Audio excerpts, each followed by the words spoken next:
Hubungannya adalah ketika aku merasa diriku pintar, itu sebenarnya aku udah jadi orang paling sombong. Dan orang sombong itu tinggal menunggu kehancuran. Untungnya aku dikasih pelajaran lewat orang-orang sekitar yang muncul di jalan untuk nolong. Itu sebenarnya bukan nolong aku pas sepeda. Mereka itu memang menolong, tapi bagiku mereka membuat aku kayak, oh ternyata di luar sana banyak orang lebih hebat dari aku. Jadi aku harus belajar.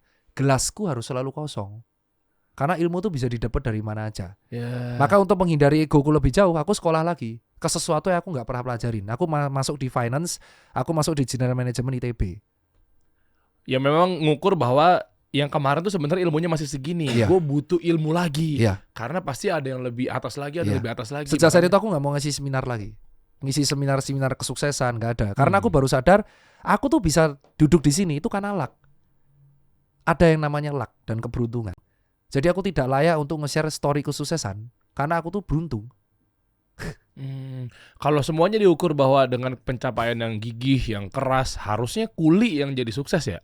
Iya. Logikanya gitu kan? Iya, tapi kenapa semua orang bekerja keras tidak semuanya menjadi sukses? Karena ada faktor X yang namanya beruntung, luck. Ya memang udah takdir Allah dan seterusnya gitu. Dan itu aku mengakui.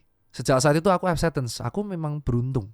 Kalau Susan Kerr tidak lahir 2013, tidak ada gunung kelut yang meletus, abunya tidak ke Jogja, Susan Kerr gak akan viral saat itu.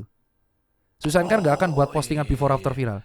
Kalau gak ada gunung kelut meletus, abunya gak ke Jogja, aku gak buat cuci before after, maka aku gak akan viral.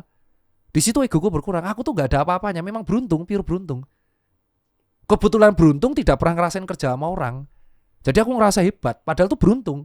Semua orang tuh bekerja keras, tapi kenapa aku Susan Kerr yang tiba-tiba konsisten? Ya karena konsisten, iya kerja keras, betul, semua orang kerja keras. Tapi karena beruntung, kalau gak ada faktor before after itu, ya gak akan viral itu.